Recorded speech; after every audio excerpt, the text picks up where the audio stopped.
Hey, what's going on, Rob? How's it going, everybody out there? Happy Monday. So, quick shout out. Let's see who we got here. We've got Triple B. Let me go all the way back up to the top. So, we got Easy Go Lucky. What's going on, bud? Triple B. Let's see. Marcus. This computer, I think, has seen its last legs. And Weird. Mike Asbill, what's going on? Corey Rust, what's going on, guys?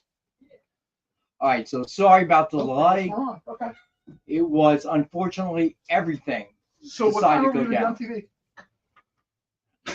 Everything.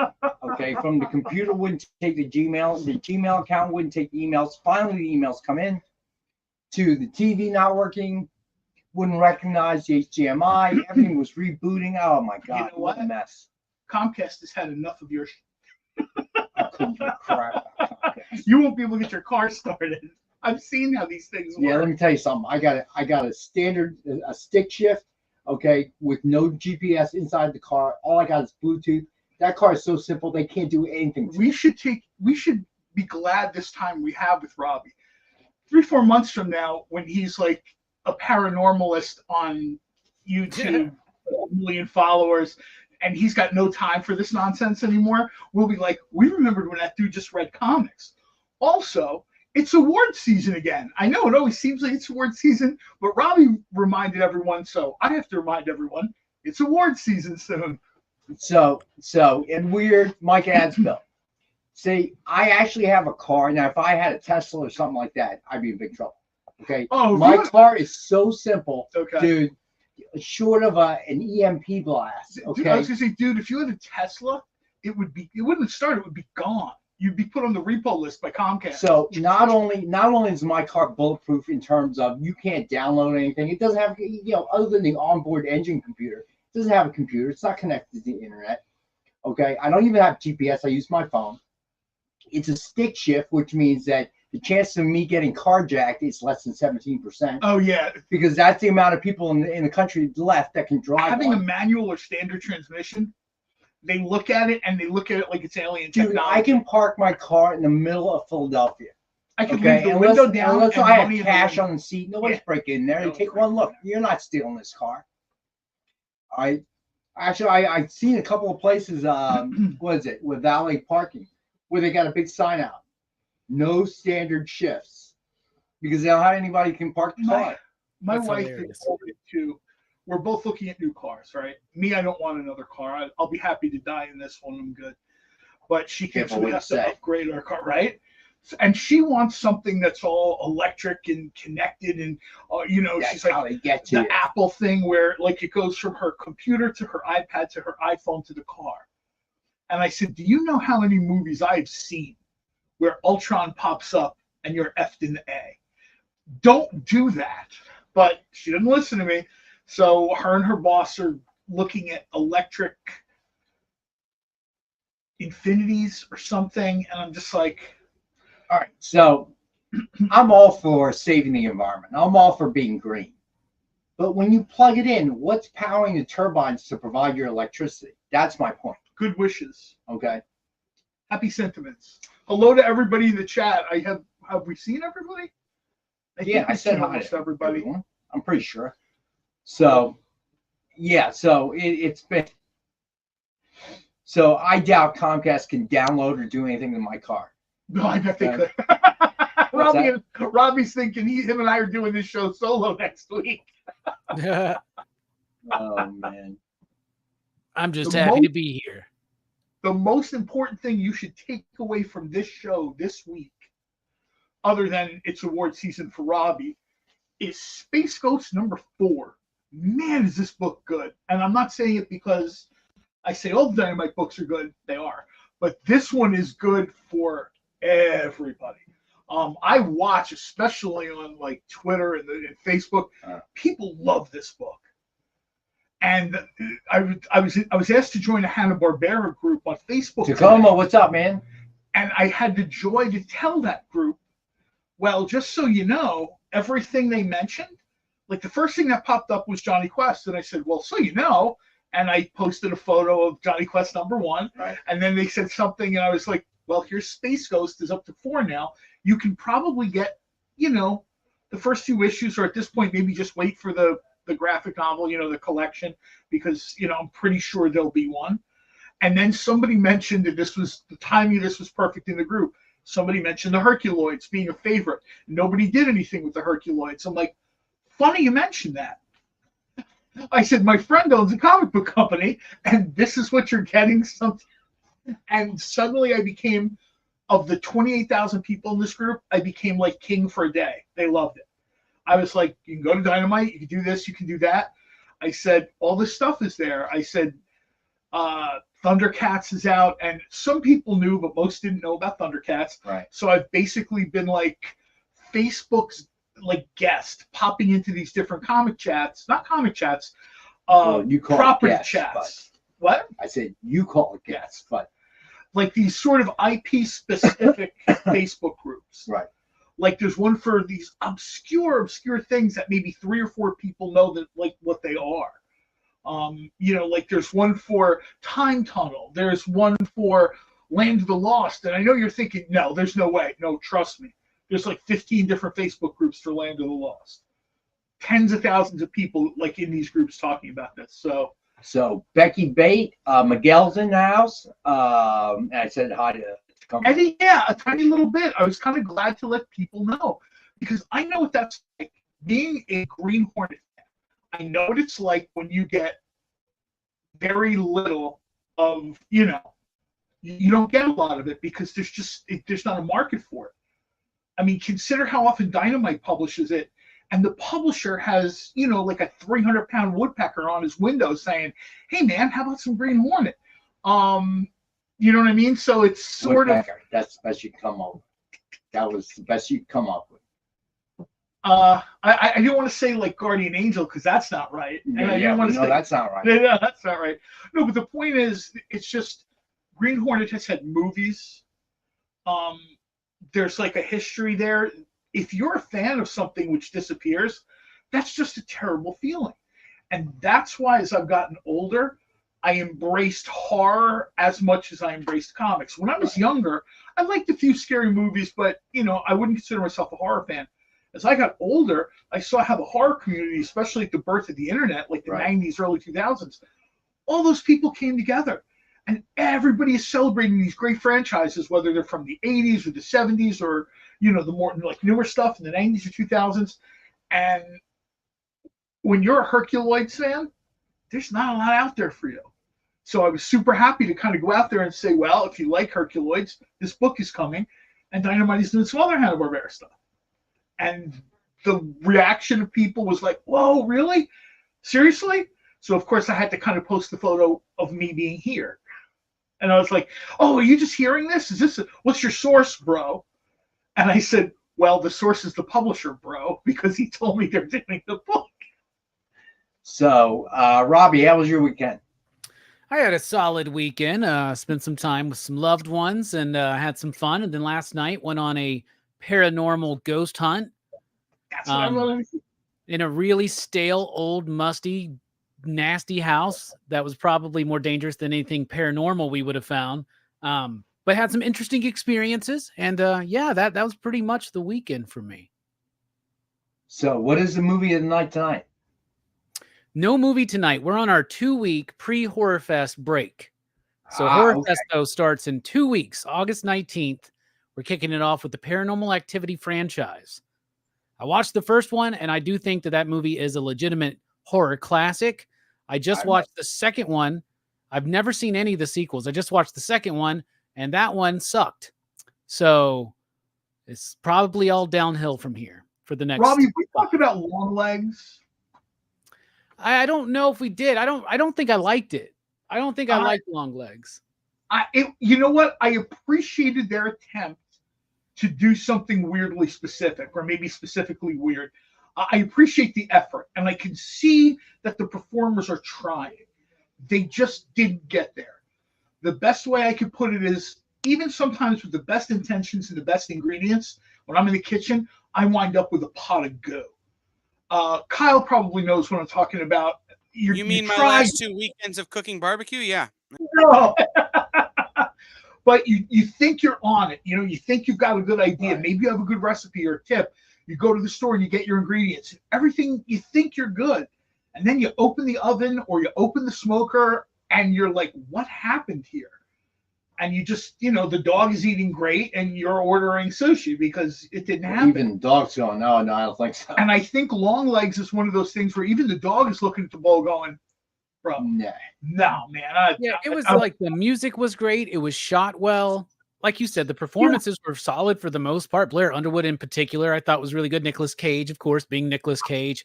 But it never quite got there with the story or what it was trying to connect thematically for me. It just kind of, I don't know. I felt like the whole time we were waiting, and then the movie was over. Like we were waiting for something to really happen and kick the story up, but we just kept waiting. And then we went. About an hour into it, I thought there must be a sequel or a part 2 to this. So they're rolling it out slowly. Because the pace at which they're rolling it out, I know the runtime is like 96 minutes, right? And after about a solid 60 minutes of the movie, maybe 55 minutes, I start thinking, the pace here, you're not going to finish this. You've told this whole story.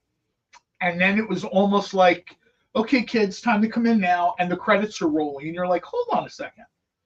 I don't know if it was a longer movie and it was edited.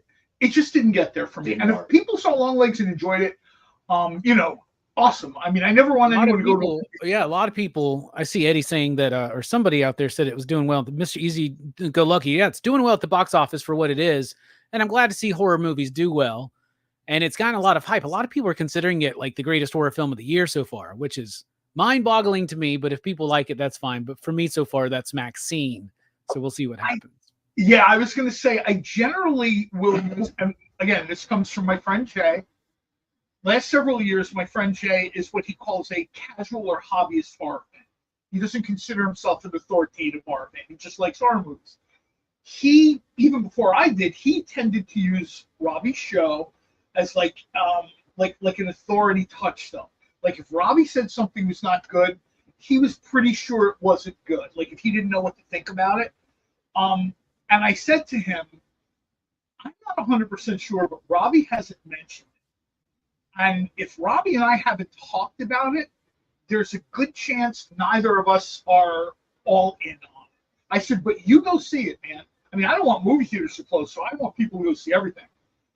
Maxine is, people can say what they like. I can't foresee anything for the rest of this year touching Maxine. I really can't. Maybe Nosferatu. The Robert Eggers Nosferatu. Oh, is that this year? Yeah, it's Christmas. Okay. Fair enough. You know what? I withdraw that. We'll see.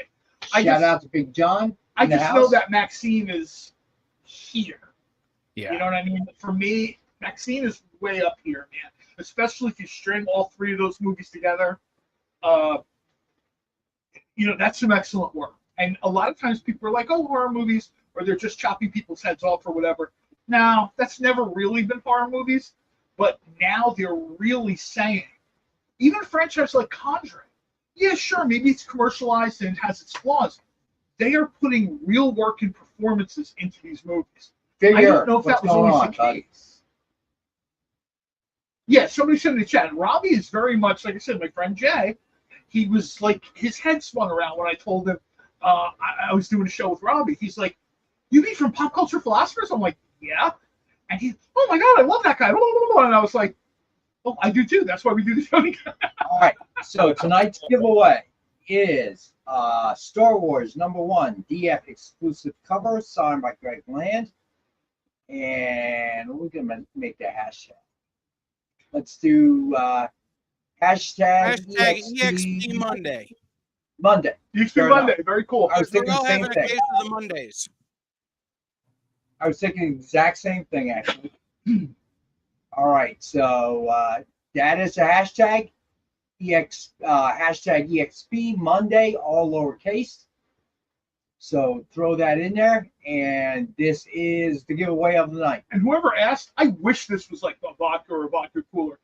It is clearly Canadian, Orchard Peach. Ooh, that's my favorite one. Somebody asked if I was drinking vodka, and I'm like, I wish I was. This weekend, several Irish mules gave their life for my weekend entertainment. There was a significant amount of them. At one point in the bar, because I was with my friends, we all like meals, the lady had to start bringing them in cups. She's like, we just don't have any more of those. She called them metal mug thingies. Like, okay. All right, let's do the grab bags in their mystery box real quick. All right, so as always, we got Dynamite 10-pack reader set. 10 random Dynamite titles, $3.99 cover price or higher, so a $40 retail hot or higher. And as always, we got it for $5 for the group. TJ, blackberry is my favorite flavor. Blackberry, when I buy the case of mixed, blackberry goes first, and then it's sort of this, my wife goes for the cherry, I go for the blackberry, and then we sort of meet somewhere in the middle with peach and raspberry. All right, the next up we have the DF Grab Bag 10-pack, 10 random titles, Marvel, DC, and Indie, and we have that for $1 comic at $10. Tacoma, those are super tasty. There's a local bar up the street from my house that's doing those mango carts mixed with another beer. They're jokingly calling it like a brew shandy or whatever. It's just a mashup of beers. Super tasty, especially if you're sitting outside like at 90-degree heat. All right, then we got DF Grab Bag 15-pack, $1 comic. Corey, it absolutely is still being made. And we got it for $15. And then, of course, as always, we got the X-Men Random 20-pack, $1 comic, 20 random X-Men titles from the 1990s with a chance of the 80s or 2000s. Books are a 9.0 or better. The only time Eddie sees me on Facebook is when I ruin his lovely It's Almost Halloween posts with reminding him what comes right after Halloween. And that's me defrosting Mariah Carey. All right. So then, of course, the best deal on the show is the grab bag combo. So you got all 4 of the reader sets grab bags, and you get them all for $25. You ain't getting no cheaper than that. Well, I'll tell you right now, this is a good time maybe to grab some of these because Gail Simone was super clear about how she was going to reach back into basically this grab bag type stuff for her run on the X-Men moving forward. She wants to try to, and she said it respectfully, but she wants to try to distance herself from the whole Krakoa thing. You know what I mean? That's kind of been 5 years of X-Men books. Some people loved it, some people hated it. She wants to try to move away from that a bit and try to reach back into books from the 90s and 2000s that made people love the X-Men to begin with. Yeah, we'll see how that goes because this week is the first issue. So yeah, I was going to say, I think Wednesday's first issue. So, if you want to sort of fill in gaps or maybe stay current, a lot of times when a new story comes out, I'll go back and check something. And if I don't have it, I'll go to a store and pick it up or whatever. Or maybe even buy it digitally if it's like 2 a.m. All right, so here's the DF mystery box. 2 CGC 9.8s, 1 Virgin, 1 signed cover, 1 exclusive cover, and 10 back issues. $200 retail value, and we've got tonight for $100. All right. So right. Kyle, I know we are +1 over the break. Yeah. So if you want, take us a break, sir, if you would. We'll be back in a couple minutes. Everybody. Yeah, we will. So, the show is called The Geek Chat. And really, there's just a couple of geeks. I'm Rich. I'm Dez. And we are your hosts for this weekly guide into comic bookery and all the geeky stuff that goes with it. And that pretty much says it all. They talk about the latest movies and shows. Okay, I'll be completely honest with you. Overall, D+ movie. So the end. Did you know who that is? That's She-Ra, yeah. Yes. The new #1 comics of the week. We rep Samuel Jackson and we rep Mace Windu. I passed on this. I was like... No regrets. No regrets. I really wanted to like this book. I really did. Like, I really did. And just chat with each other. And with you. Oh, Daniel says, I dozed off with the first one. I have zero interest in the Joker Harley ship, not Harley herself. Enjoy, not for me.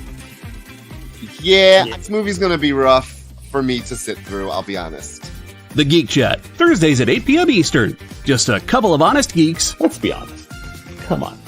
And that is why people watch us, because we're honest. Giving their honest opinions. And the thing you always have to remember about the internet is everyone has an opinion, and they all suck. Part of the experience.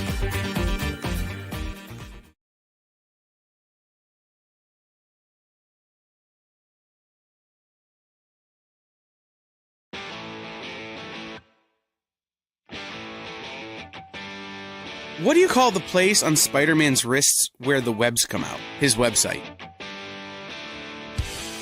I hate myself for writing that joke, but you'd make me feel so much better if you just visited our website. We have links to our merch, new release lists, all the show info, and so much more. TheEXPLive.com.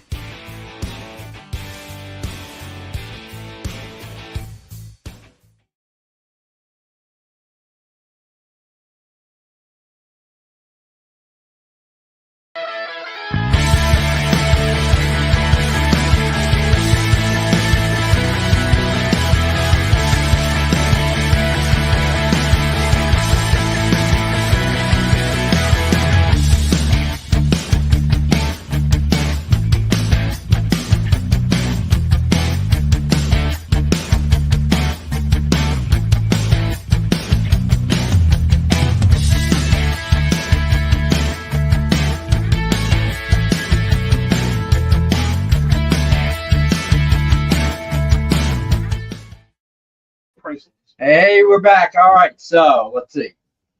All right, let's get started with the sketch covers. TJ James, real quick before we get to those, I just saw your thing.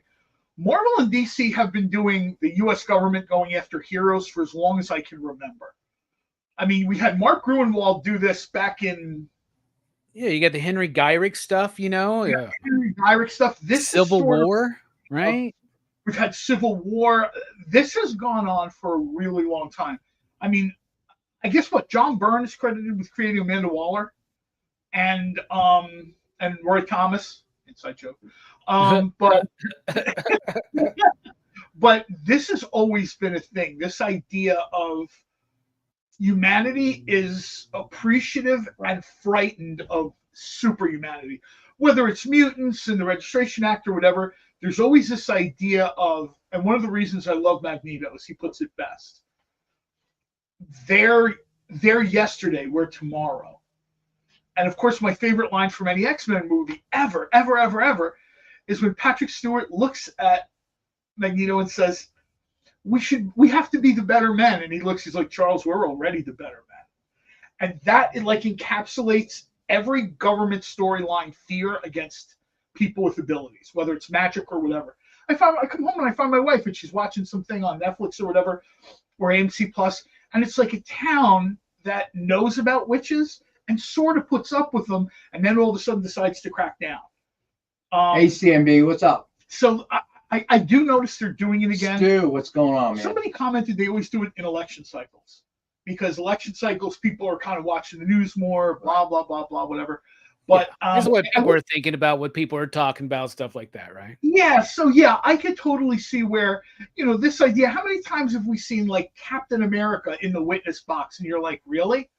All right. Well, that's a good segue. We have new artists. Oh. Okay. This is Christine Danica. Christine Danica Lim. All right, so it is new artist in the stable. She has done for us Planet of the Apes #1 and you can see it is a completely different look. I really like it. You got to see it up close. Kind of looks like a pencil sketch with color, if you will. It very much looks like a colored pencil sketch, which I like. I also like the fact that this has more of what I would say classic Planet of the Apes energy than the newer stuff. Yes. This very much reminds me of, the 1969 through 1977 or 78 Poda run. All right. So suggested retail of a $129.99. And we've got tonight for $75. And this is the first time we see her.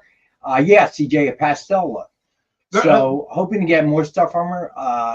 Mariana's kind of like just holding out, not showing me all the work, but look. I think you left. I'm gonna look at the stats right now. I know here. What's HR going to say to me? So this is how we ended up with Jessica Court and some of the other great artists, Tony Scott. Yeah, it was just. So all right. Next up, we got Avengers #1 with Demona and Broadway cover sketches by Ken Hater.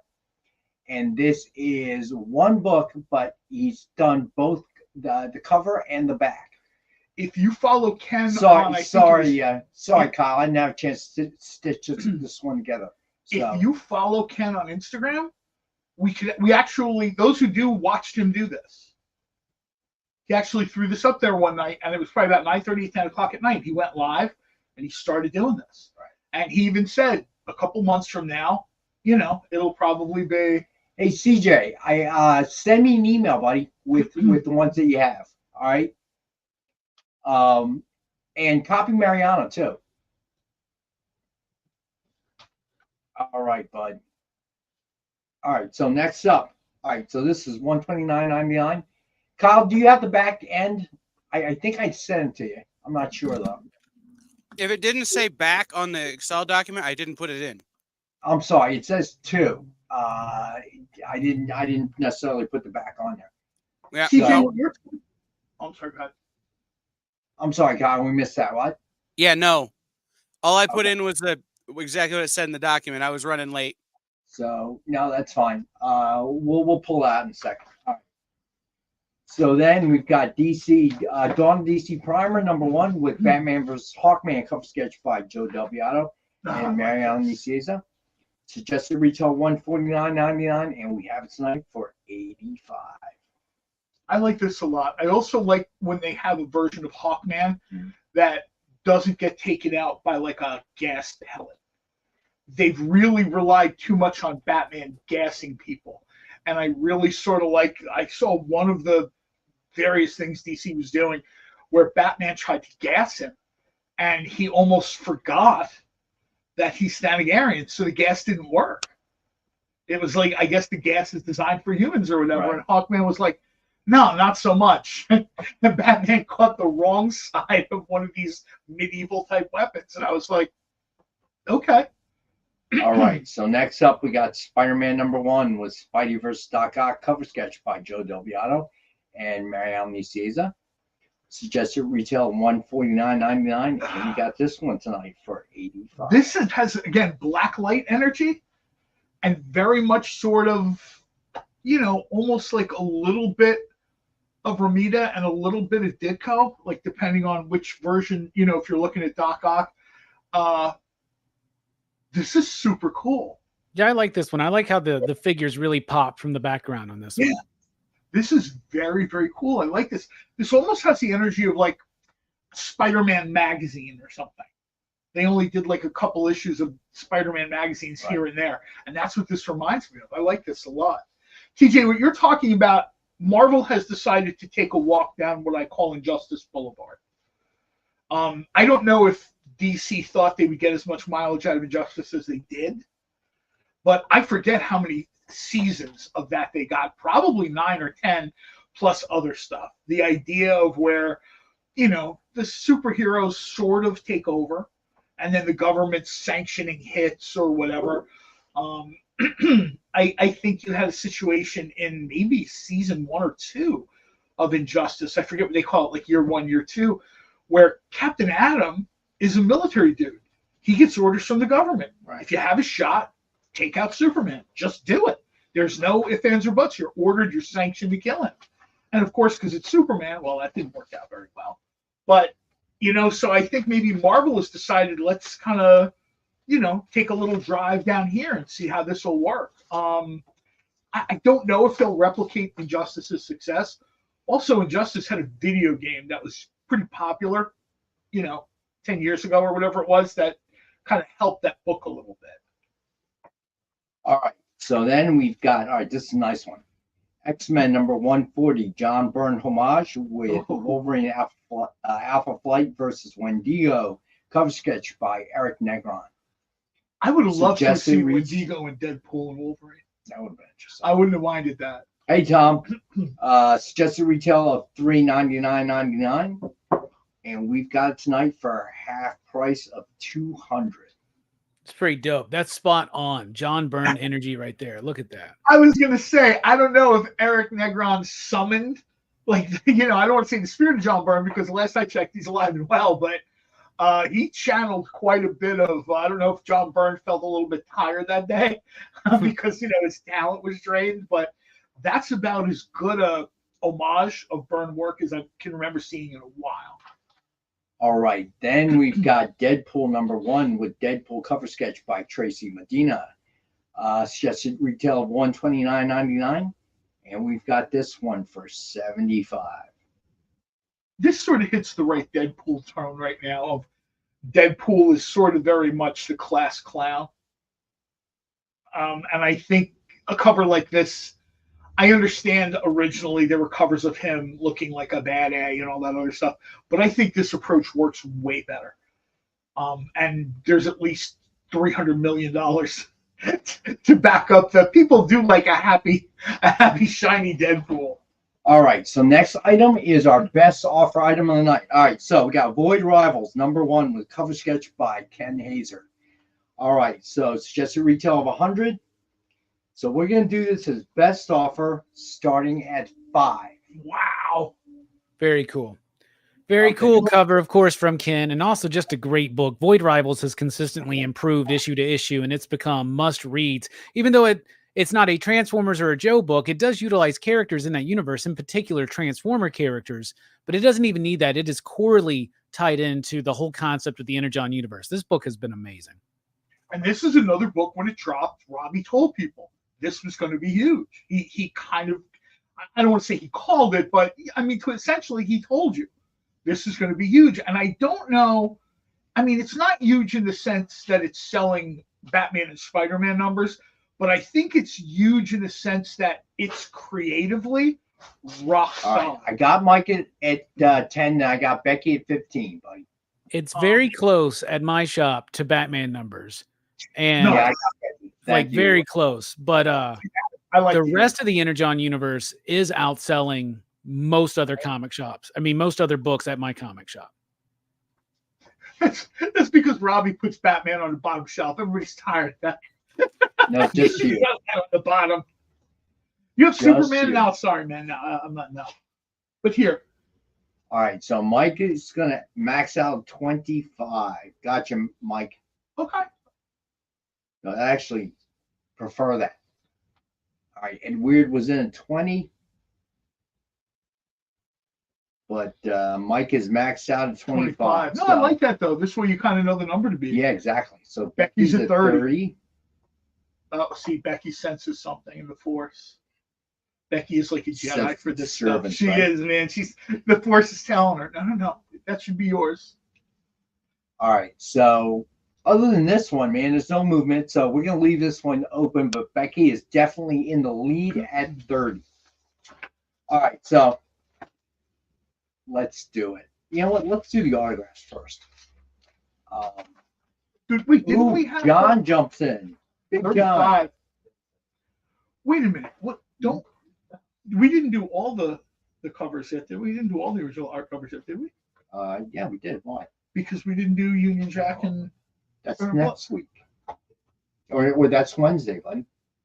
Oh, I must have read the email wrong. No, you're just looking around my desk thinking that's what's going on, man. And yes, we talked about this last week. That is indeed Union Jack, not Captain Britain. All right. I got you, Becky, at 40. Got it, Becky. It turned out Mariano read the story last year that I did too. He just grabbed the old Invaders and Captain America stuff. We've got some original art, people. Look what I found in my couch. Buckle up. Here we go. No. I just wanted what you're holding. It's original art, right? Well, I'm just here to clarify for CJ because I missed the last 2 shows. I was at San Diego Comic-Con a week, 2 Fridays ago. And this past Friday, I just didn't have time. I just couldn't put together a proper show for everybody. So Spencer did the show. But, you know, I don't want to interrupt. Did everybody hit the thumbs up?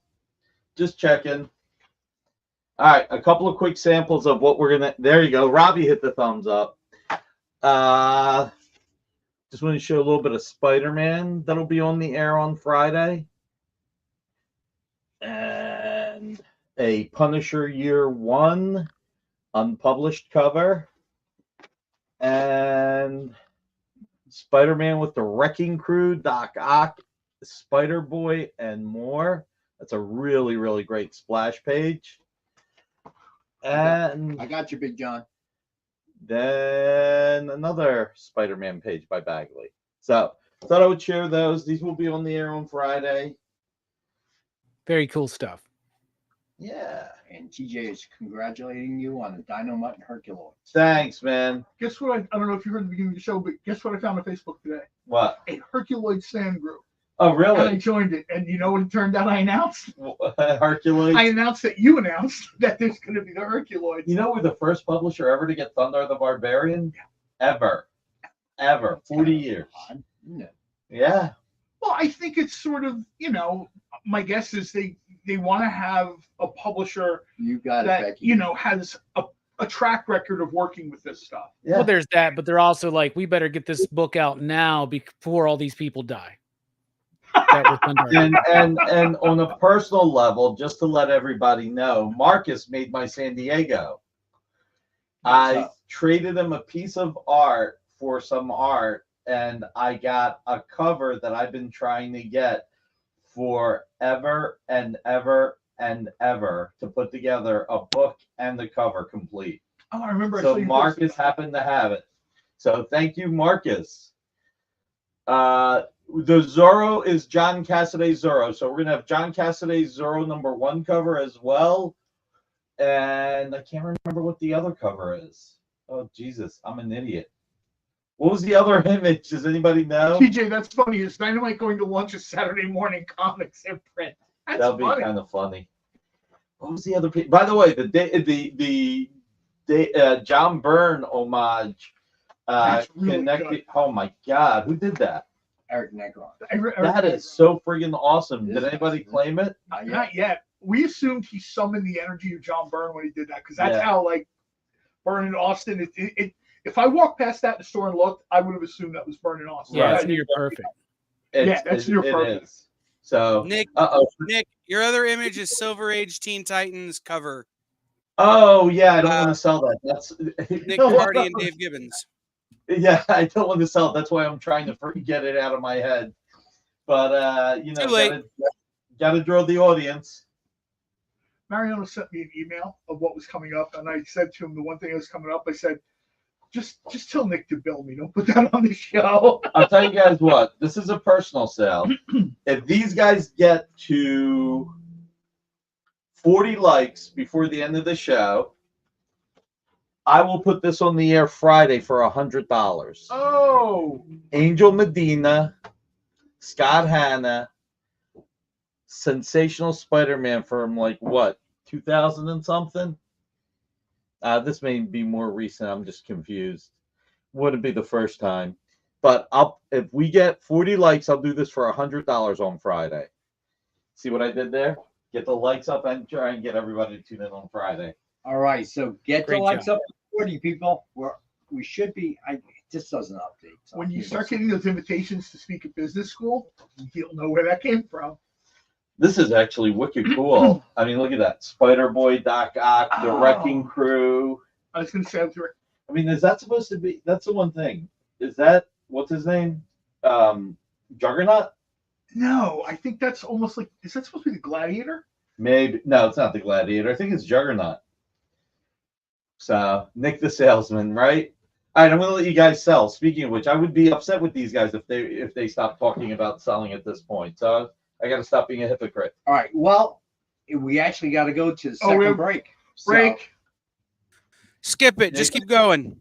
All right. Skip it. I was going to tell these guys. The sooner we get done, the sooner I get to dinner. Just go. Keep selling. Jay's internet is out, so I wasn't supposed to be here. I'm actually standing someone up right now to do this. So the sooner we get done, the sooner I get to dinner. I'm sure that Jay's having intermittent problems after all the weather they've had. All right. Well, So Jay is in Texas, right? So they're sort of, they have a little bit of weather and power. All right. So next up, we got Action Comics number 1056.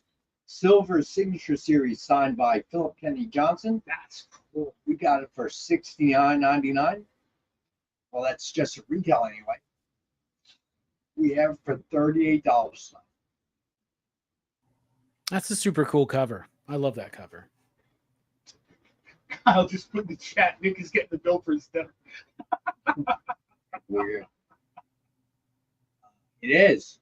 Good point, Marcus. Number 1 of only 15 signed. Wow. Okay. Then next I love the layout of this cover. We've got Avengers: The Origin number 1 of 5, signed by artist Phil Noto. Suggested retail of $29.99. We've got tonight for $15. I met Phil Noto one time, it was 2002 or something like that in Chicago. He drew me a little Electra sketch. He was super cool dude. Super cool dude. All right. So next, this was a very cool book. This is one of these things where I feel sometimes maybe, I don't know if we don't let people know how cool this is. The book is cool. Phil Noto said, this is what, 1 of 15 or whatever? All right. So next up, we've got Dark Knights Metal number 5, comic sketch art, Planet Comic-Con exclusive cover, signed by Scott Schneider and Greg Capullo. So dual signature. Suggested retail of $99.99. We've got it for $50.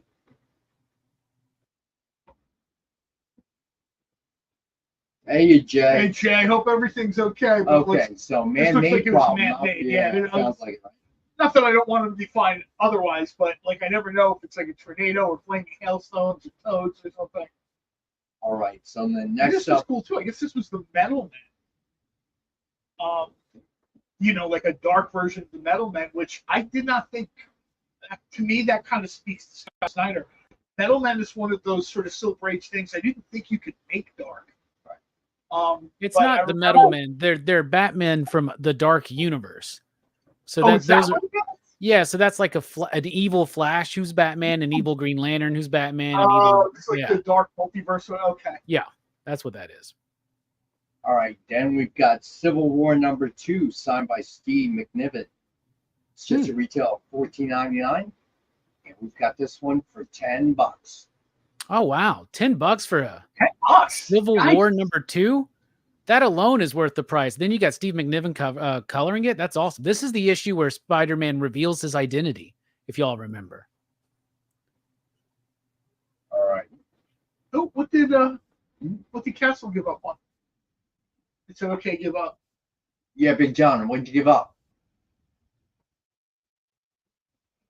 I think he's asking if there's another Void Rivals book that connects to that one that's available with the other person. Probably, my friend, probably. I will email you that, my friend.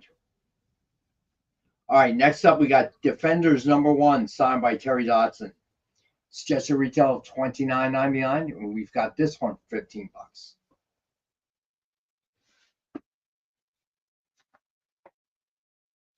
Strange in the better costume. That always makes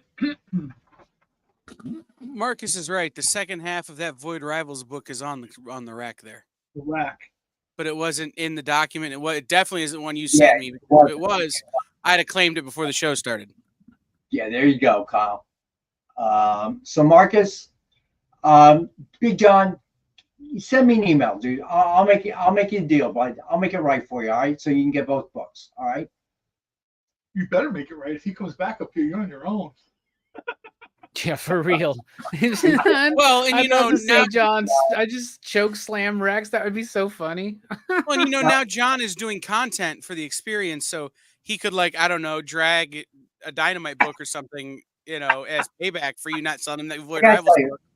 I tell you, Big John is probably one of the nicest guys I ever met. Okay. Except when you don't have his Void Rivals book. Hey, listen, he emailed me about a bunch of Hazer requests, and the answer I had to give him was, "I'm sorry, Big John. He's doing so much for Dynamite." Well, I'll tell you, the next time Castle is up here, we're going to take a ride to Ken's house because I kind of know his neighborhood. And we're just going to knock on his door and be like, "Hey, man, you got to step up the pace a little bit." John's going to be up there like this. That Hey, guy's buddy. so fast as it is, all right? That night he was supposed to be here, he got last minute projects from Dynamite side. Oh, did he? And that's why he couldn't come, because he had to get it done the next day for him. So he said, "Listen, I can't do it. I'm sorry." Okay. So I'm telling you, okay. Big John, if I didn't know him, I saw him coming down the street at me, I would be intimidated. But now that I met him, I wouldn't worry 2 cents. All right. One of the nicest guys I ever met. Remember when he said he started working at the comic book store? And we said he just walked into the comic book store and said, "I work here now." Period. And that was it. So yeah, I'm not worried about that. But Hey, that's exactly what he did to start making content for us. He goes, "I make content for you now," and I went, "Okay." Kyle goes, "Want some barbecue?" That's great. And then after he ate everything that Kyle prepared for the contest, okay, Kyle says, "I guess I'm not going." Dude, a year from now, this will be like the culinary experience. Kyle will be teaching people how to mix rubs for what they're looking for. The barbecue experience. Spin-off channel. The spin-off channel. All right, let's go. Let's do something here. All right, so you know what? Everything's $1. Now we're gonna do something here. DF mystery box. Okay, we're gonna do it one time only. I'm only gonna put 2 out there at this price. Okay, I'm gonna do the mystery box, which is a 200 retail minimum guaranteed value. We have it at 100. 2 CGC 9.8s, 1 Virgin, 1 sign, 1 exclusive, 10 back issues. You see me discounted for $80. For 2 quantity, I will do 75 tonight just to get things moving. Oh, wow. I will only do 2, and we got to do 1 per customer.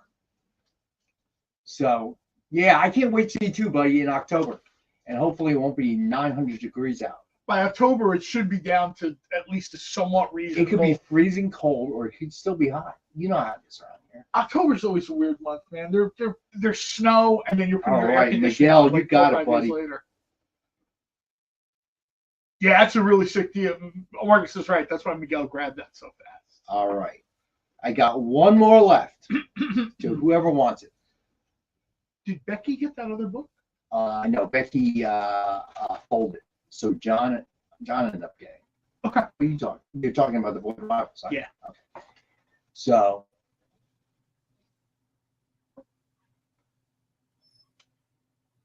Pretty sweet deal on this mystery box. 1 left. I mean, just getting a CGC book, that's going to cost you that pretty much alone. That's what I was thinking. So Becky is claiming the second one. You got it. And that's it. Has to go back to its $100 value. Or price, rather. With $200 value. You got it, guys. All right. So this Kirstine Danica, man, I'm looking forward to seeing more of her stuff. Because she has been, I got a peek. I can't bring it on yet. I got a peek, and I am, it was just like, you got a good stock going through people.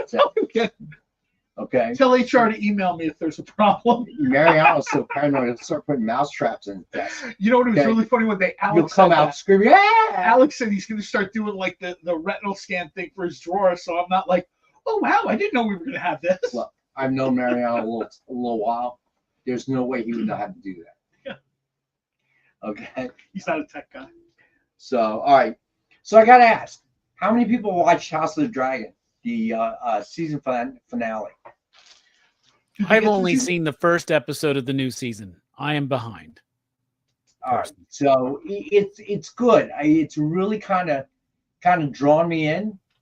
But I got to tell you, the season finale just felt like It felt like a push. You know what I mean? No spoilers. There was nothing new they introduced. It's like nothing you couldn't have just watched and said, okay, well, that's obvious. It just felt like a stall. Like really episode 7, I guess, was the season finale. And they just made 8, which just kind of put a bow on it, if you will.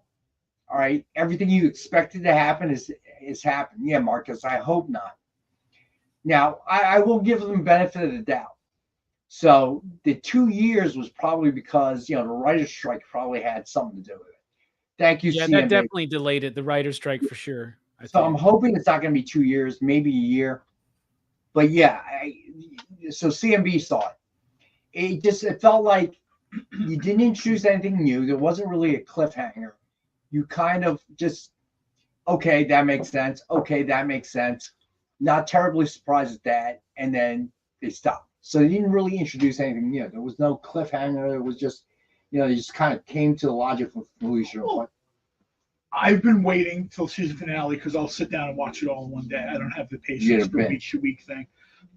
But it suffers by even subconscious comparison to Game of Thrones. People say they're not comparing it, but they are. Even if it's subconsciously. I don't. I don't. Everyone I've spoken to that is disappointed is like a hardcore Game of Thrones fan. See, I'm not disappointed. They're doing it a hell of a lot better than Star Wars. I'll tell you that. And I've enjoyed it. It's different to me. It's a different universe in a very real way. Well, I don't know if you can compare it to Star Wars because Star Wars is getting so many shots. You know what I mean? Dude, so basically, well, no, Andor I think was pretty good. How many did they make get one Andor? Well, success is different things for them, right? If you're talking about storytelling, they're like 1 in 10. If you're talking about making money selling T-shirts and stuff like that, that's like a different. Easy go lucky. I did not know that, but thanks for letting us know. So, just you know what? I guess the main thing for me is that dragons are around. They're proliferating in this universe, whereas in Game of Thrones it was an oddity, a rarity. So I guess to me that's the difference. Well, that kind of reminds me a little bit of the Jedi in Star Wars. There's hardly any at the end. Just what? There's hardly any Jedi at the end in StarArs, and the reason they're going backwards is they're trying to get the stories where there's more Jedi. So now we have a story with more Jedi, and it's awful. Yeah, that acolyte thing is just Yeah, I got it. It was not. I cannot. All right, so let's see what we can do here. All right, so Marcus. Oh no. All right, so I'm surprised this thing is still here. It's like this is something I'm waiting for Ron to just show up and say, okay, send it to me. All right, so Planet of the Apes #1 with Caesar, cover sketch by Kirsten Danica Lim, new artist premiere. No worries, Barlord. Suggested retail of $129.99. 70. We've got it for $75. I will do it one time. Let's bring this to 60 because you guys have. Somebody's got to pick this up to appreciate the art. All right, so then we got Avengers #1 with Demona and Broadway cover sketches. Do you see it up there, John? What? The Avengers #1 with gargoyles. It's over there in the front. Oh, I saw it when I came in. Let's take a little look here.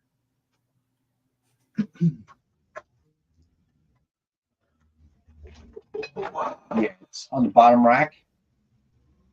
Right here? Yeah. What do you want? Did you turn it? Yeah. Can you pull it out of the bag? No, I'm never supposed to take this stuff out of the bag. What are you kidding me?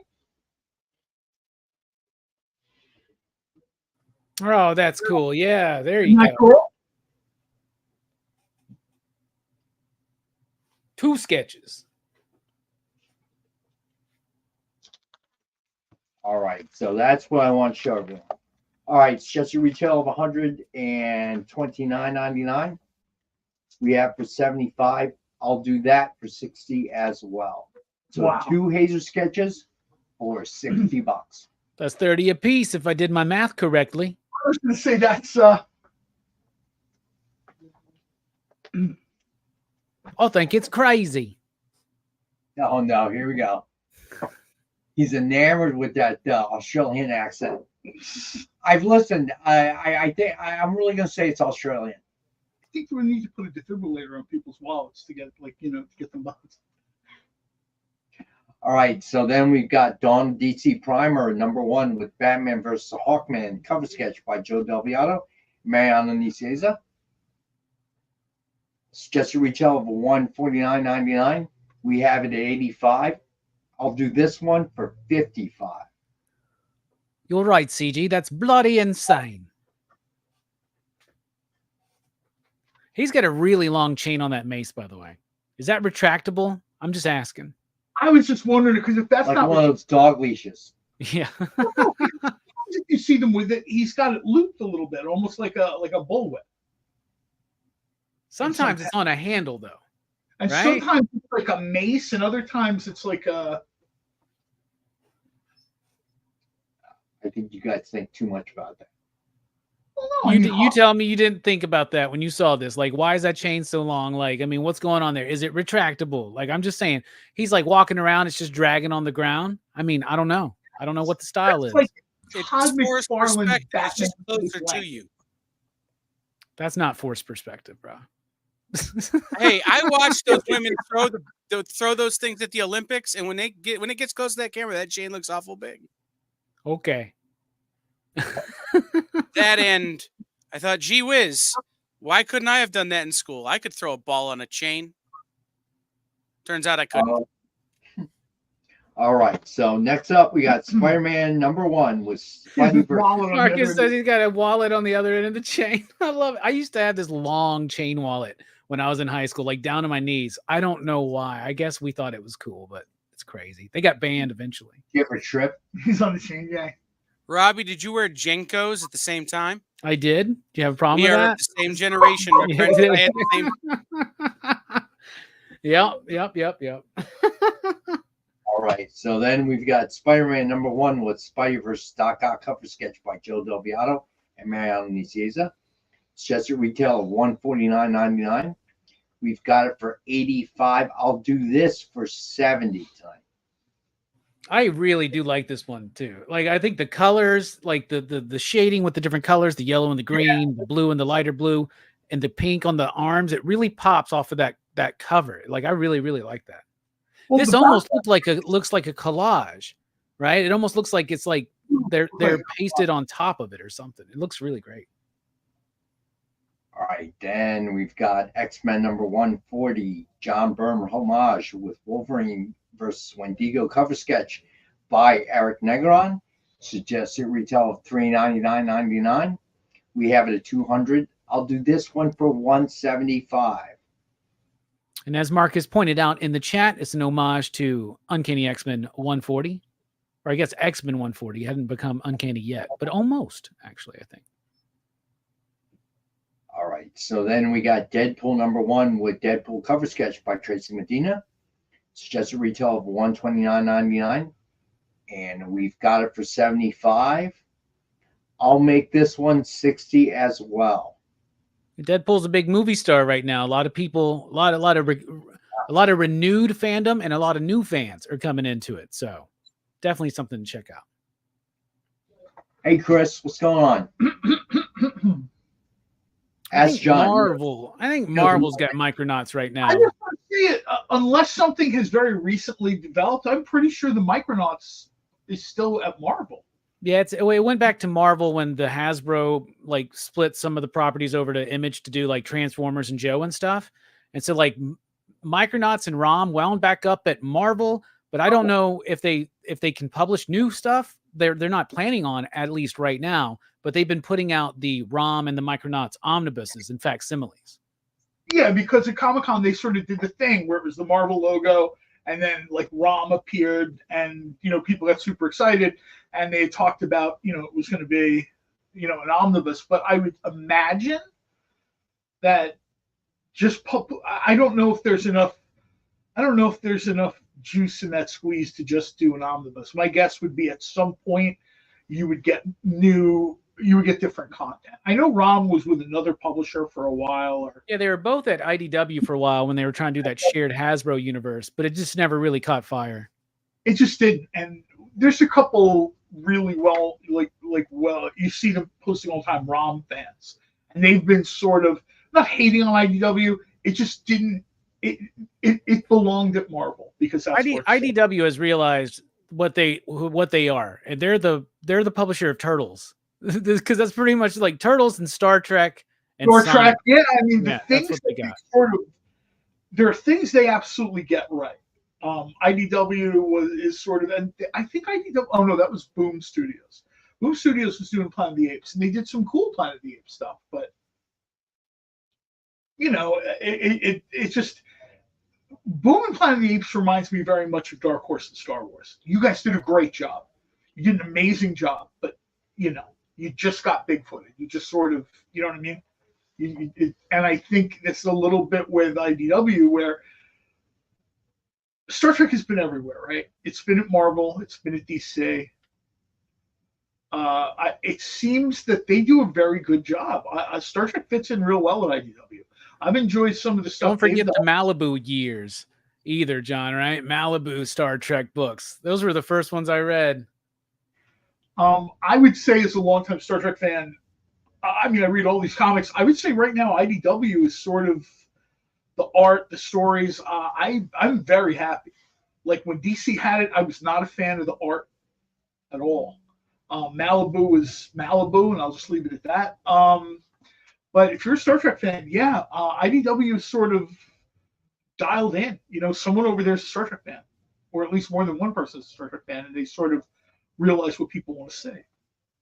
All right, so then we got Action Comics number 1056, Silver Signature Series, signed by Philip Kennedy Johnson. Suggested retail $69.99. We have for $38. I'll do this one for $30.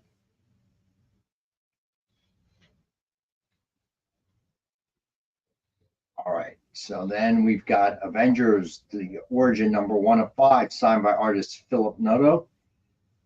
Suggested retail of $29.99. We've got it for $15. I'll do this one for $12. Everybody went to Vegas, lost all the money. Yeah. It's the only thing I can figure out. All right. So then we got Dark Knight's Metal, number 5, comic sketch art, Planet Comic-Con exclusive, signed by Scott Schneider and Greg Capullo. Suggested retail of $99.99. We have it for $50. Hell, I'll make this one $40 for a dual sign book. If you go to a con with Snyder and Capullo, you're going to be waiting a long time, and you're going to be spending more than $40. This is definitely something to pick up if you're interested in their signatures. Also, Greg Capullo's arms are going to make you feel bad about yourself. Like, you might go to the gym, but Greg Capullo makes you look small. That dude's jacked. Really is. He really is. When I first met him, I had been playing high school football and baseball and was trying to play in college. And he made me look small, and I'm 6'2", 305 at the time. It could bench press a car. No, Greg Capullo made me feel small. Okay, they both go into Terrificon. That's good to know. All right, so then we've got Civil War number 2, signed by Steve McNiven. It's just a retail of $14.99, and we've got it for $10. I'm going to make this one $8. Try to entice you guys to buy something here. Is this thing on? No. Do a dance. We'll see. All right. Then we've got Defenders number 1, signed by Terry Dodson. It's just a retail of $29.99. We have for $15.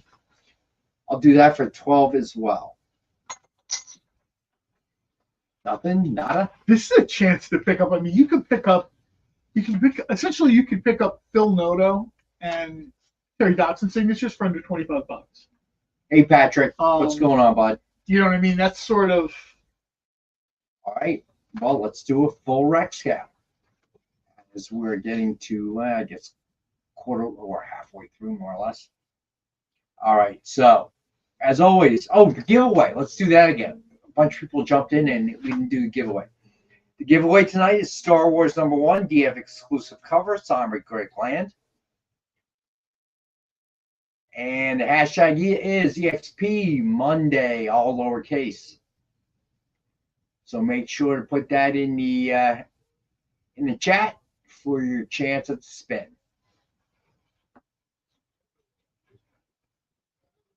All right, so here's the full Rex cap. As always, 10 Dynamite 10-pack reader set, 10 random Dynamite titles, $3.99 cover price, and as always, $40 retail value or more, and we've got it as always for $5. Then we got DF Grab Bag 10-pack, dollar comic at $10. These will be Indies, Marvel, DC. Then we've got the DF Grab Bag 15-pack. Dollar comic, got it for $15. Then X-Men Random 20-pack grab bag, 20 random X-Men titles from 1990s with a chance from 1980s or 2000s. Books are 9.0 or better, and we've got them for $1 comic for $20.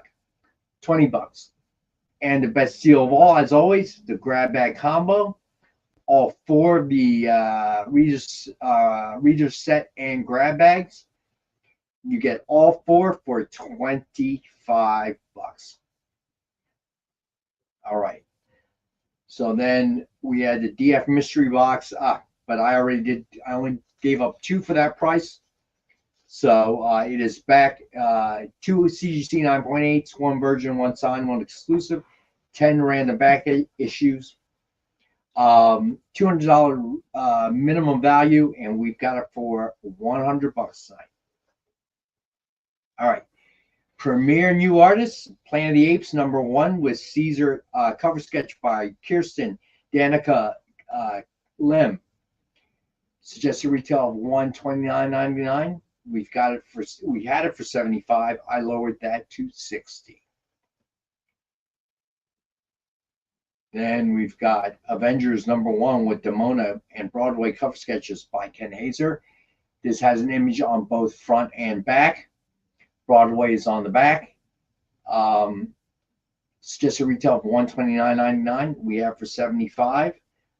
I lowered that to $60. So you're getting 2 head sketches from Ken Hazer, front and back, for $60. All right, so then we had Dawn of DC Primer #1 with Batman versus Hawkman cover sketch by Joe Del Beato and Mariana Nicieza. It's just at retail of $149.99. We had it at $85. I lowered that to $55. Hell, I'll lower that to $50.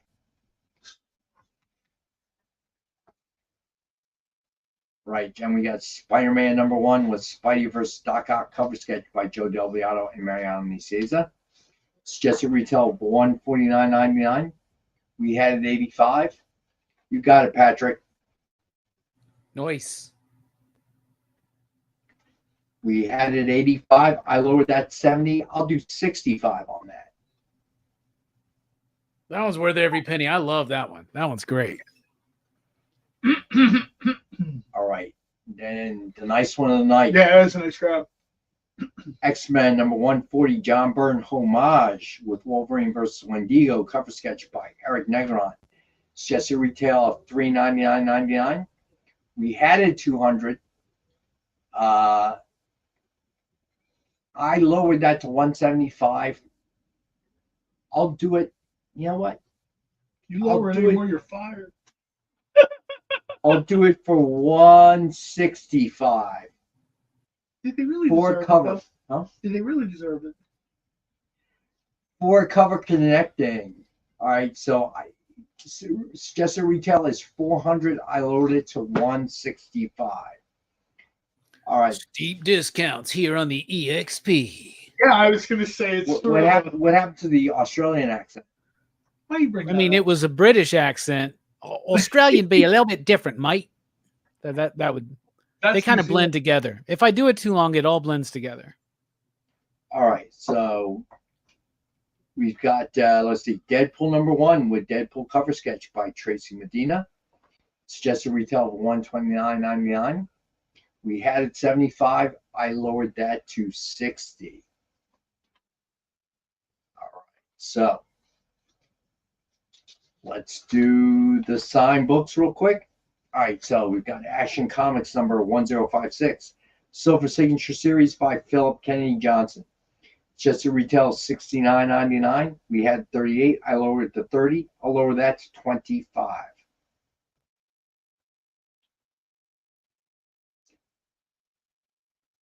Then we got Avengers: The Origin number 1 of 5, signed by artist Phil Noto. Suggested retail of suggested retail of $29.99. We had it at 15. I lowered that to 12. It's weird. Yeah, usually everything gets better with vodka. All right, then we got Dark Knight's Metal number 5, comic sketch art, Planet Comic-Con exclusive, signed by Scott Schneider and Greg Capullo. Suggested retail of $99.99. We had it at 50. I lowered that to 40. All right, I'll lower that to 35 for a dual sign book, people. Eric DeGrand, thanks for yeah, that your work is being well discussed, sir. Yeah, we love it, Eric. Thanks for joining us, buddy. Thanks for joining us. Yeah, that work is that's really, really good. All right, so we've got Civil War number 2, signed by Steve McNiven. It's just a retail of $14.99. We have it for 10. We had it for 10. I lowered that to 8. Then we have Defenders number 1, signed by Terry Dodson. It's just a retail of $29.99. We had it for 15. I lowered that to 12. All right, and that is a full Rex cap. So, what have you? Anything in the movie theaters you like other than Deadpool? I thought about going to see Trap this weekend, but I'm hearing nothing but terrible things about it, and got a little busy yesterday, so I did not do that. So, did you watch Trap, John? I did not, for kind of the same reason, although my weekend wasn't filled with like fighting the undead like Robbie's was. Mine was fighting sobriety, one meal at a time. But yeah, it's hard in the summer for me to work up going to see something. Like if I'm down the shore, I love the shore. Theaters are just not great there. I get it. You know, they're just not for me to sit in a movie theater that isn't like IMAX or RPX or whatever, reclining seats, air conditioning, bring me food. It's hard now. In 2024, it's hard for me to sit in a normal movie theater. And everyone is just kind of trashing Trap. I hate to say it. They're just like, this movie is not good. So, yeah, I mean, one day I'll be in the theater, and chances are it'll be between showings of something else I want to see, so I'll jump in and watch it. But it's hard to make an effort when everybody is like, oh, man, what were you thinking? So I am, well, yeah, and I am very excited, though, for this upcoming weekend. Borderlands comes out, and I'm actually really looking forward to that. Of course, I'm a big Eli Roth head, so I'm pumped. I might go see that. I'll have to check. I might go see that on Thursday. So Weird wants to know how many times you've seen Deadpool. How many times have I seen Deadpool? I've seen Deadpool 11 times so far. Only 11? I've seen it twice in RPX 3D. I've seen it all the other times in RPX. Yeah, a movie like that, there's only so many showings you can fit in if you'll only see it. You know what I mean? Because they only have one RPX theater. Right. So or you go into Philadelphia and a Regal House will have 2 RPX theaters. I'm not interested. If I'm going to see it in anything less than an RPX theater, I might as well just watch it at home. You know what I mean? So I see it, I've pretty much seen it at least once every day. 11. How will you remember all the dialogue? It's a gift, I guess, right? One of the things I've noticed, I kind of subconsciously shut that part of my brain off so I can enjoy the movie. Like people have asked me, how can you cheer when you know what's coming? Because I love the movie. But that other stuff I kind of, I just kind of check out or whatever. So I can sort of, I use this analogy. Wrestling fans will understand this. You go back and you watch matches, you know the results of, right. You know the spots, you know the finish, but you still kind of pop at your house when you're adult beverages, pizza, tacos, barbecue, whatever, you still jump up and down and really kind of enjoy it, even though you know what's coming. You've maybe seen the same match 15 times. You still sort of. And Weird hasn't been to a theater pre-COVID. And Weird, me too. But what is an RPX theater? An RPX theater is like an IMAX theater. It's just got a slightly smaller screen. Plus, IMAX is trademarked now, so there's like a significant process to filming movies in IMAX and distributing them that adds a lot of cost. So Commander in Beef wants to know if anybody saw Quiet Place #3. Oh yeah, I really liked it. I liked it a lot. Quiet Place Day 1 was very good. It's just sort of, this isn't the kind of movie, and I like the fact they've kind of kept this through all three of these, that it's low key. You're not going to get these sort of crazy moments like you do in other franchises, and that's okay. I really like that. The anxiety I feel in the theater, I've seen Day 1, I guess, 4 times. And there's that feeling in the theater where they know something's coming and everybody sort of tenses up, but they're super quiet and the movie is quiet. You know what I mean? And that's like a kind of a unique experience, whatever. All right. So I guess we will go to break in 2 minutes since we skipped the last break. Kyle wants dinner. Chop, chop, let's go. Hey, I'm not the one who says we had to have breaks. All right, and we did skip one, and then we'll get into new Dynamite books of the week. So Space Ghost is out. Yes. Thundercats is out, obviously. Vampirella Dark Reflections #3 is out. Vampirella Dark Reflections and Hercules is out this week. Anytime Tom Stogowski's on a book, my heart is filled with joy. We use a term when we discuss this, like who speaks Vampirella?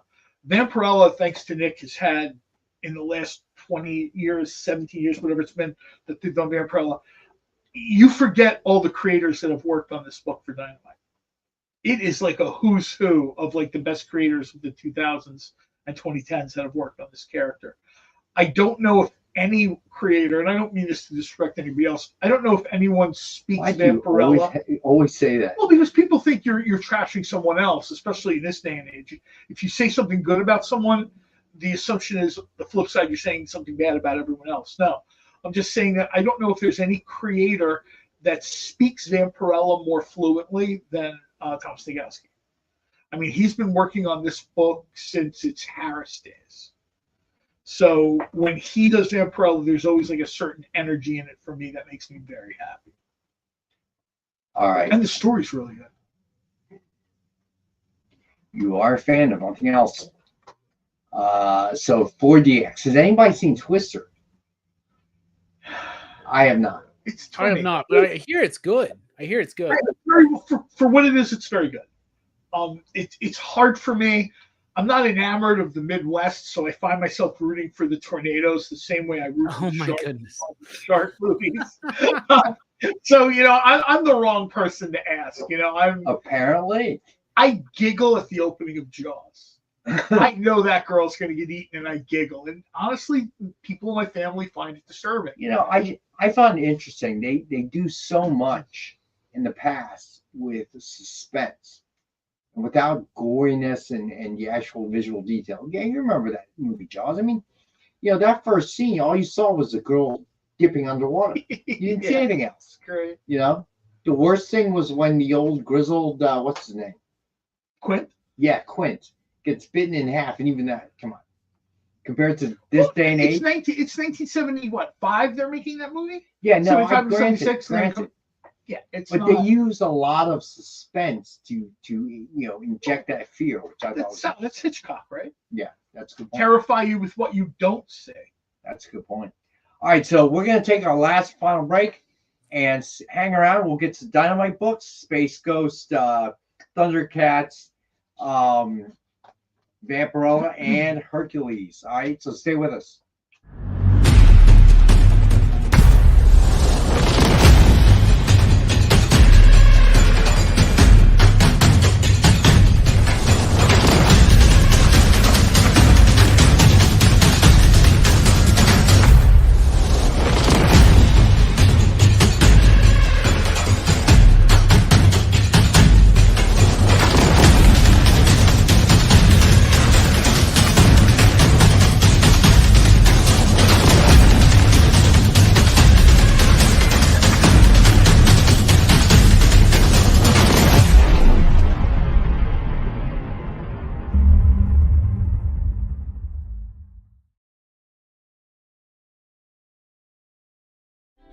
Something is speaking to you.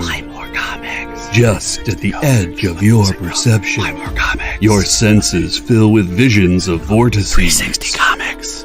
Slowly drawing you to one thundering epiphany. 360 Comics! 360 Comics! 360 Comics!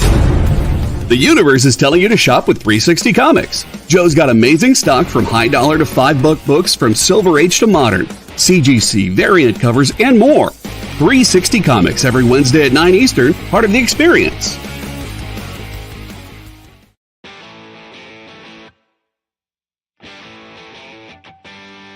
What do you call the place on Spider-Man's wrists where the webs come out? His website.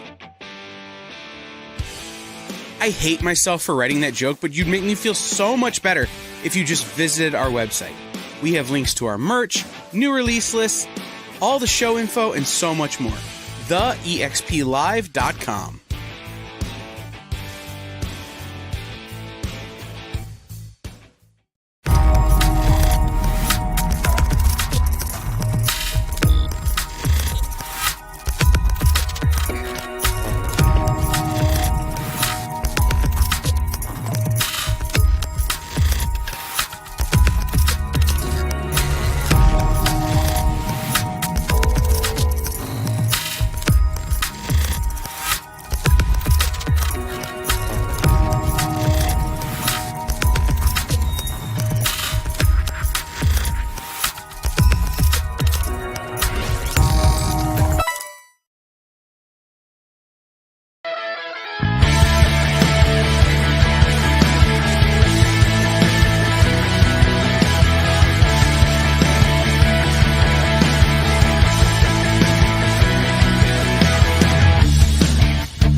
Hey, we're back. All right.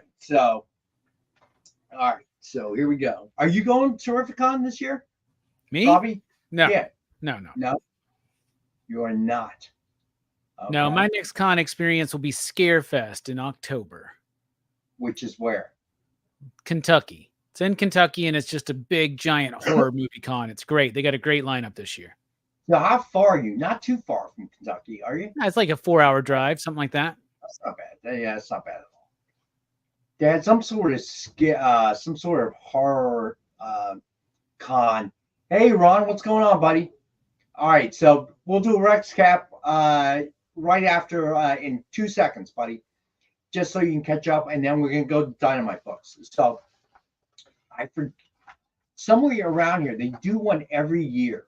I know that. I forget what it's called though. All right, so. Buddy, Ron's in the house. All right, Ron, these are the sketch covers of the night. So first we had New Artist Premiere, Planet of the Apes. Number 1 was Caesar, cover sketch by Kirstine Danica Lim. I think I got that right.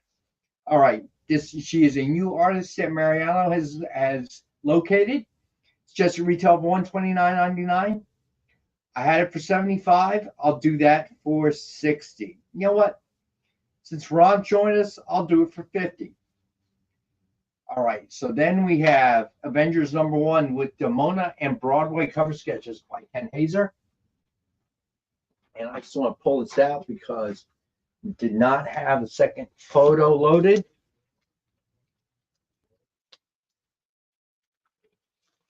All right, so, and then Broadway on the back. So getting a 2-for-1.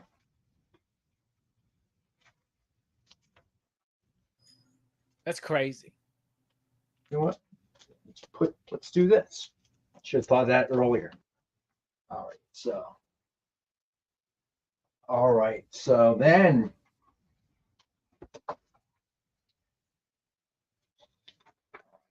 we have Spider-Man number 1 with Spidey vs. Doc Ock cover sketch by Joe Del Beato and Mariano Nicieza. Hey Tracy, what's up? and it's just a retail $149.99. We had it 85. I lowered that to 70, and then I lowered it again to 65. Oh, is Ronald finally here? Huh? Is Yeah, Ronald finally? Ron. Yeah, Ron's got stuff to do, man. Not everybody can live a life of leisure like you, my friend. He lives more of a life of leisure than I do, man. I don't know. That'd be pretty hard to do. You got to admit. Well, if he's active, it's because he's turning his house into a gallery. You've seen the photos of his house, man. That's actually how you live. All right. So then you got X-Men number 140, John Byrne homage with Wolverine versus Wendigo, cover sketch by Eric Negron. It's just a retail of $399.99. The Gargoyles, hold on. The Gargoyles is 60, Ron. All right. Yes, just a retail $129.99.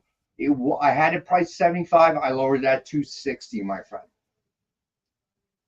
All right. So this is a four connecting cover by Eric Negron, and obviously a homage to X-Men number 140, as we had just said, exuding John Byrne energy there. Yeah, I figured Ron was busy. I texted him a little while ago. You got it, Ron. I got you. All right, so this one I really am giving a break on. So suggested retail, of course, $399.99. We had a price of $200. I lowered to $175. Then I lowered it again to $165. So this is now $165. All right. Then we had Deadpool number 1 with Deadpool cover sketch by Tracy Medina. Suggested retail of $129.99. We had it 75. I lowered that to 60. Then on sign books, we had Action Comics number 1056, Silver Signature Series by Philip Kennedy Johnson. Suggested retail of $69.99. We had it 38. I lowered it 30. Then I lowered that again to 25. All right.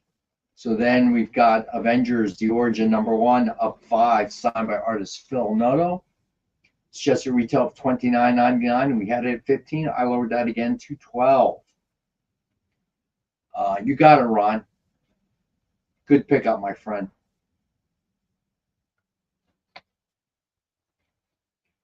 All right. So where I leave off? Oh, wait. Okay. So then we got Dark Knight's Metal number 5, comic sketch art, Planet Comic-Con exclusive. Cover signed by Scott Schneider and Greg Capullo. It's just a retail of $99.99. We had a price of $50. I lowered it to $40. Then I lowered it to $35. Then we have Civil War number 2, signed by Steve McNiven. It's just at retail $15. We had it at $10. I lowered that to $8. And then TSM, what's up, man? Then we had Defenders number 1, signed by Terry Dodson. It's just at retail $30. We had it at $15. I lowered that to $12. All right, so let's hit the dynamite books, guys. All right, so from last week, we had Gargoyles Quest number 3. So if you see one that you like, go ahead and hit submission form. Let us know which letter. Most are cover price, but the virgins have a premium price to them, and the incentives do as well. So go ahead and email us with the price. All right.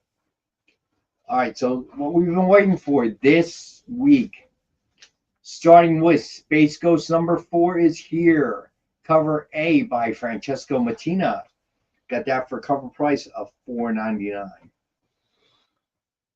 It's been Dynamite has sort of turned doing covers like into its own thing or whatever, but a lot of the comments are that the last 2-ish years, Gargoyles, Thundercats, Space Ghost, upcoming Johnny Quest covers.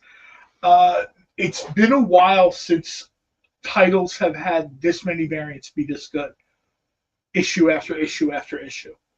You know what I mean? Sometimes you sort of kind of get up and down and this and that. Everyone who sees these covers is just wow by these things. It's weird. That's a good point. Kind of looks that way, but I don't know if it is or not. I don't know if it's intentional or not. I mean, it's a great point. I just don't know if it's intentional or not. All right. So next up, we got Space Ghost #4, cover B by Jay Lee, and we have that for $4.99 cover price. Very nice. That's a creator that Zorak is such an integral part of this. You know what I mean? I just don't think people. Mr. No, what's going on, bud? All right, then we got Space Ghost #4, cover C by Bjorn Berens. And we had that for cover price of $4.99. Then you got Space Ghost #4, cover D by Michael Cho. And we've got that at cover price of $4.99. Now that's a great one. Got that classic energy on that one, right? Those bold colors. Yeah. Confident lines. Sort of gone with like the gold key Hanna-Barbera book or whatever. You know, it's almost like you didn't. These are almost like Western Comics, Harvey Comics color palette, and I love that. I also think that fits in with Michael Cho's style, right? So Space Ghost #4, cover N, Bob Layton, and we have that for $4.99. Bob Layton. Yo, a Bob Layton Space Ghost cover. How cool is that, right? I was going to say, if we said that a year ago, that would have sounded like one of those things I just asked Nick for, like in the middle of the night, like, hey, are you up? Can I have this? And he just kind of tolerantly nods his head and we'll see or whatever. Bob Layton Space Ghost cover is, my guess is this thing a year from now will be very, very expensive. All right, so then next up we got Space Ghost #4, cover F, Michael Cho virgin cover. This one we have for $50.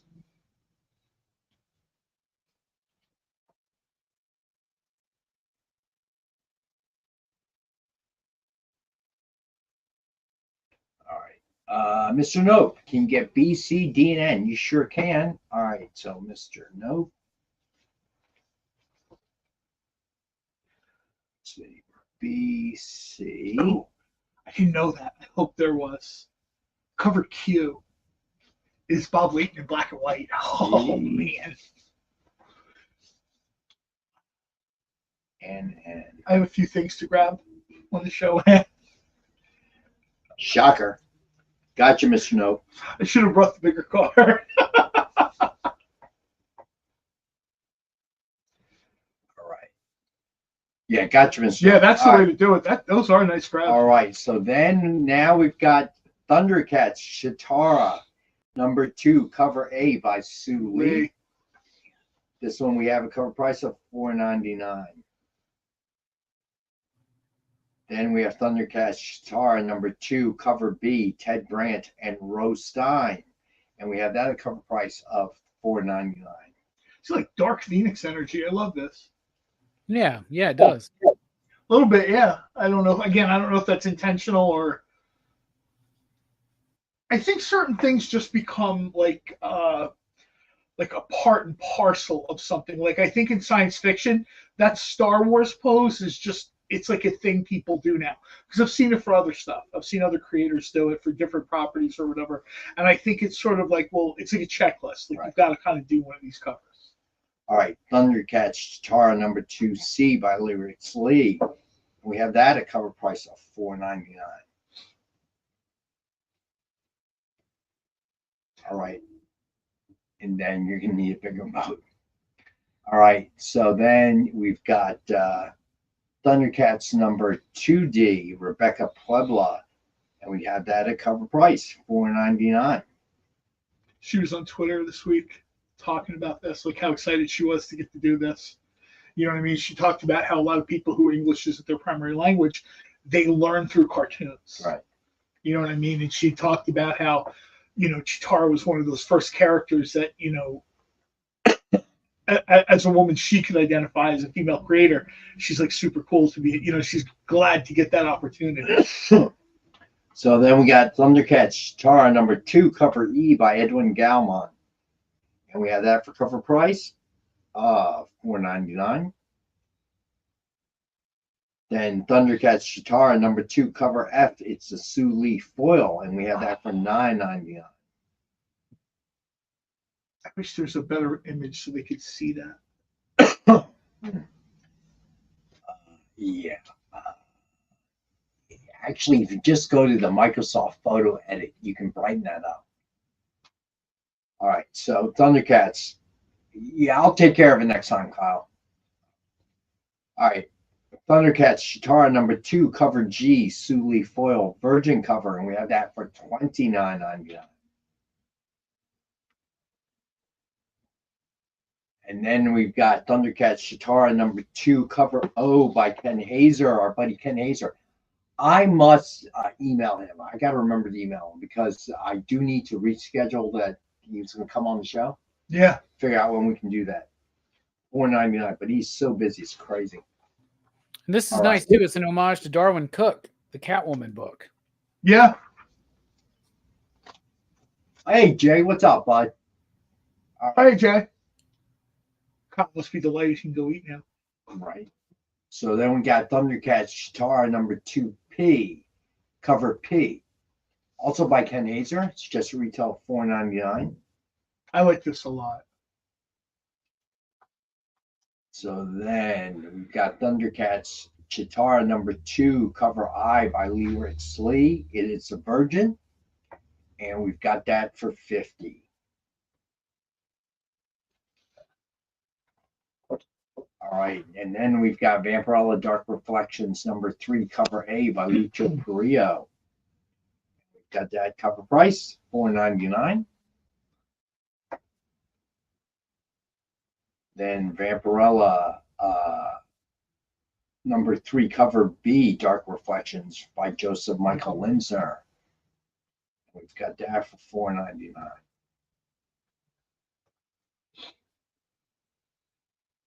Then Vampirella Dark Reflections number 3, cover C by Ergen Gundas.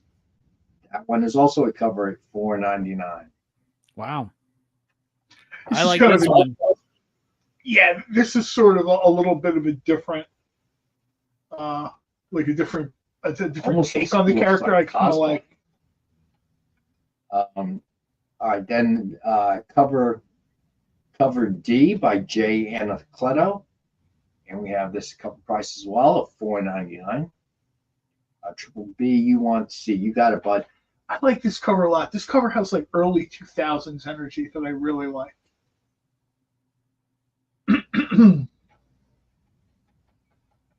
All right, then we've got Vampirella Dark Reflections cover E, cosplay Joni Brassis. We had that at cover price at $4.99. Then we got Vampirella number 3, cover N, Dark Reflections from Lucho Carrillo, the UV cover. And we've got that for $4.99. Yeah, you can, Mr. Nope. Hold on. Let me go back to Chitara. And you want ONP.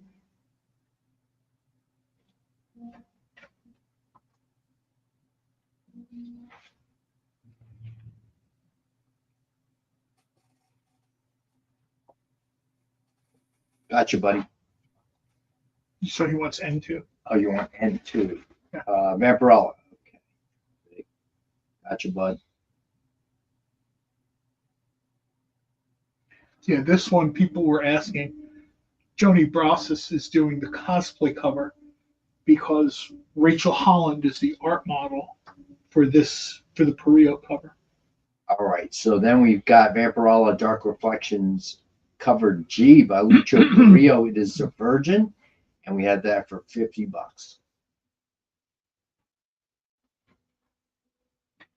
All right, now we have that. Well, I feel like it's a wrong photo. That's a foil. I was going to say that's not even.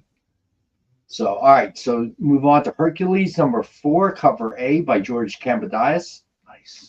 And we had that for $4.99 cover price. Then we've got cover B by Alessandro Rinaldi, and we have that for $4.99. I hope George bombs into that comic book store. at Downtown Disney and sees like all the kids who kind of dig this or whatever. My sister-in-law took a picture because she took her niece down there, and they just love this show. I mean, like this particular group might not be like the hardcore Disney group or whatever, but you know what I mean? There are Disney fans buying these books that don't really buy comics, but it's Disney. One of like someone I kind of know, like friend of a friend, started talking to me on Facebook. She was asking me about like of all the things I expected her to ask me about, I never thought she would ask me about the Cruella de Vil comic. I'm like, what? She's like, oh yeah, I'm like a hardcore Disney fan. I ordered those like immediately. I get this right away, and I'm like, you read comics? Oh no. I'm like, okay. Whole different kind of fandom. It really is. It's just like they see it and they want it, and they've all sort of got like their thing or whatever. Yeah. Go to eBay, and there are like salt and pepper shakers from 1990s Disney. People are bidding $700 and $800 on a salt and pepper shaker. All right, cover C from Francesco Tomaselli. We got that for a cover price at $4.99. And then we've got cover D, Alessandro Rinaldi, and we've got that at cover price of $4.99. Triple D knows his Vampirella covers because he's done like 37 unboxing videos of that.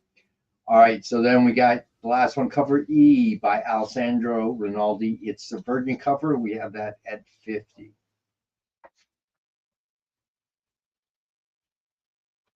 Yeah, I brought up that thing because I had a ton of people ask why Rachel Holland didn't do the cosplay cover for Vampirella Dark Reflections. And I'm like, well, she's the model for the Lucio Perillo cover. Right. Like the two of them had, I guess, on her channel and something else, they had talked about it or whatever, that she did this life to art, whatever series it, and she's doing one with David Nakayama. No worries, Jay. Hey, so listen, it's kind of neat. No problem, buddy. I understand. I think everybody does. You've had so many problems this summer with power and everything else, man. We're sorry about that. To hear that, man. Yeah, it's just comic books. I wouldn't worry about it. All right, so two variants of Night, Black Widow, Venomous, number 1, 150 ratio by Derek Chu. We have that for $30.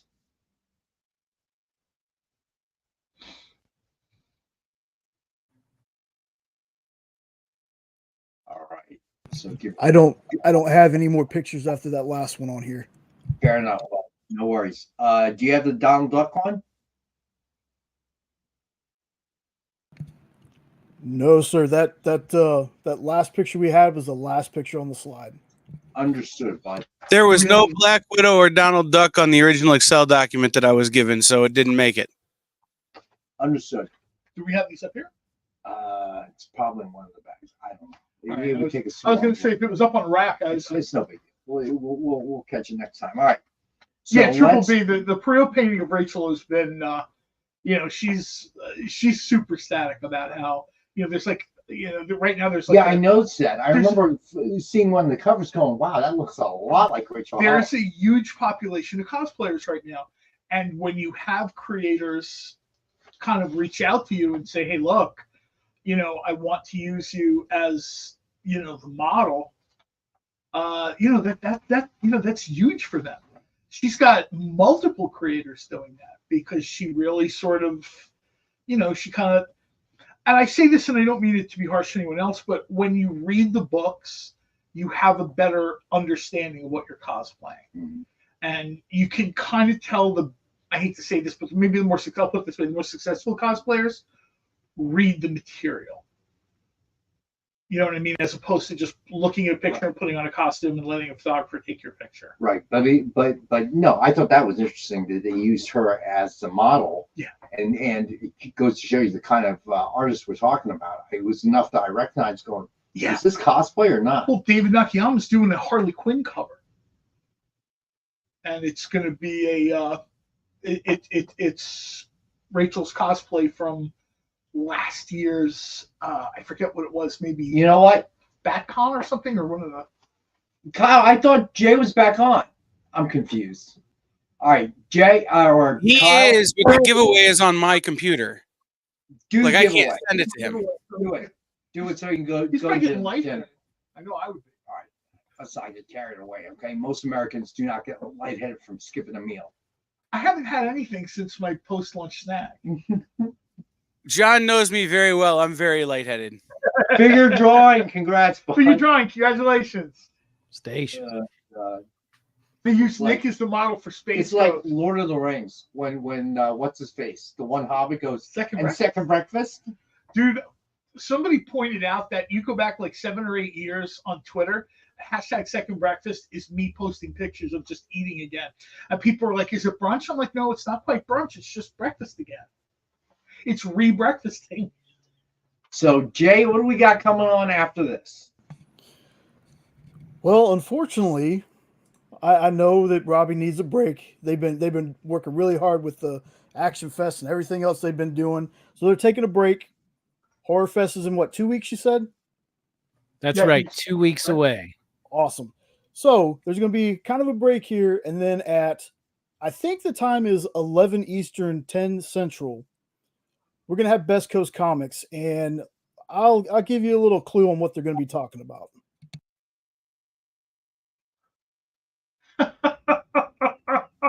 Fair enough. Very cool. Maybe it'd be quicker to talk about the things Roy Thomas didn't create.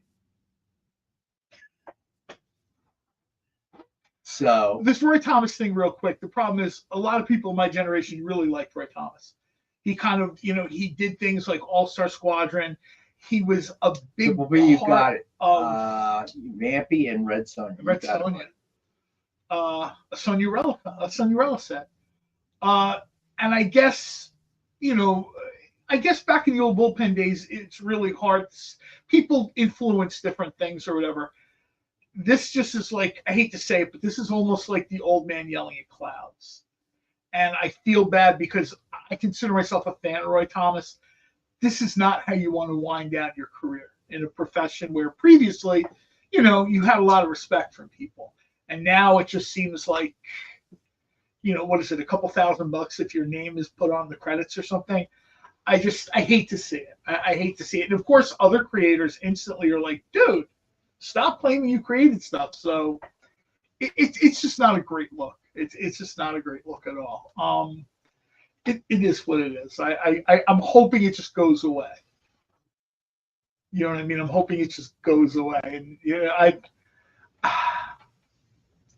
I just don't think it will. I can see where this is now, right? Right. Because now his name is in the conversation again. So pretty much anything that comes out now is, well, Oh boy.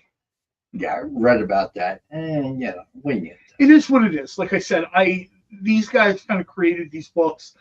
Somebody came up with this, somebody came up with that, or whatever. It's how you do it. It just seems real. Like nobody had ever, to the best of my knowledge, nobody had ever heard Roy Thomas's name connected with the creation of like Deadpool and Wolverine and stuff like that.